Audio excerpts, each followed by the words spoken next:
Buenas tardes, mi nombre es José de Lara del grupo Segundo I y hoy les vengo a hablar sobre el verbo to be. ¿Pero qué es el verbo to be? Bueno, el verbo to be es el verbo ser o estar, o bien es aquel que indica que somos algo o que estamos haciendo algo.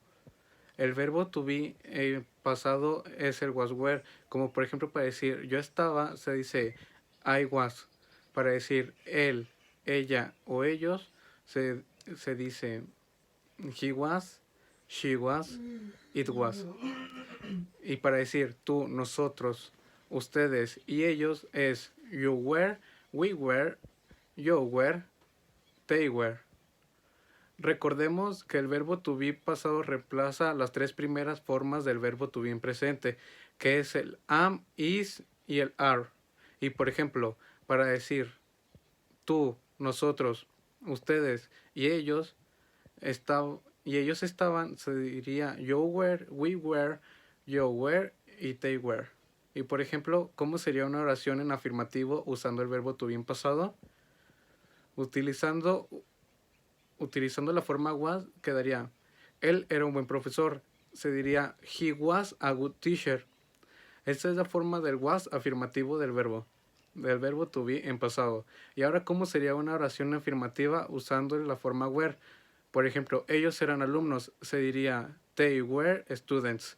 Ahora les hablaré un poco del tema there was y there were.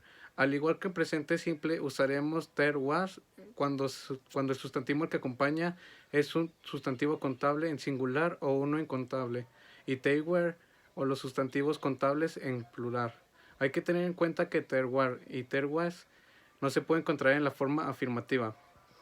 Se forma con el pasado del verbo to be en singular o plural, según corresponda afirmativo o negativo. Sería there was a bank, había un banco, y en plural sería there were some banks, había algunos bancos. El negativo se formaría poniendo el negativo, el verbo to be en forma negativa. There was not, there were not. Es frecuente el uso de la forma contraída there was y there weren't. El negativo se forma poniendo el negativo en verbo to be en forma negativa. There was not y there were not. Es frecuente el uso de la forma contraída. There wasn't y there weren't. Unos ejemplos serían como por ejemplo en forma singular o de una forma corta sería there were a shop, que significaría en español no había una tienda.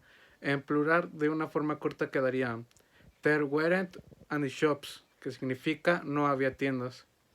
En singular de una forma larga sería there was a not shops, no había una tienda. Y en plural de una forma larga se diría there were a not any shops.